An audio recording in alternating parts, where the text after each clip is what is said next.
and we begin with what was another chaotic evening at a building that has become a hotbed for demonstrations over federal immigration enforcement.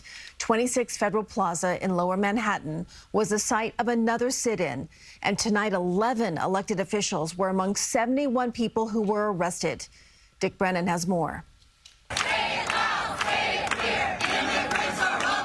Protesters chanted during an outside sit-in in front of a driveway of 26 Federal Plaza, objecting to the treatment of detainees held there. If you remain in the roadway and refuse to utilize the sidewalk, you will be placed under arrest and charged with disorderly conduct. And then authorities moved in, making arrests, including of public advocate Jumaane Williams. What is happening is an imposing fear and literally kidnapping our neighbors, people who have nothing to do very often with anything to do with criminality. Another group also moved in on the 10th floor, demanding to see conditions there and hoping ICE is following a federal judge's ruling to make things better inside.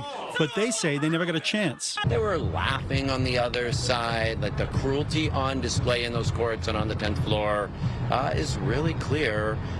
We make clear we weren't leaving until they let us see, and eventually they came and arrested us. On Wednesday, a U.S. District Court granted a preliminary injunction that would improve conditions for people detained by ICE there. The order prohibits ICE from detaining people in spaces of less than 50 square feet.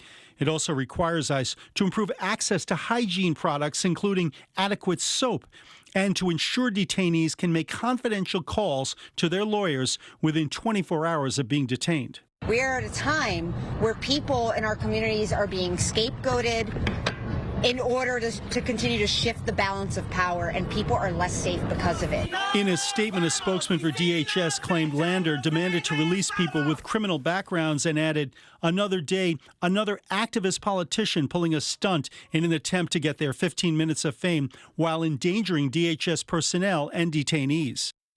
Now, DHS also said the men and women of ICE put their lives on the line every day to arrest violent criminals.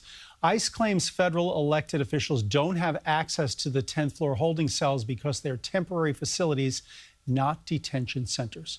Christine. Some tense moments earlier today, Dick. Yes. Thank you.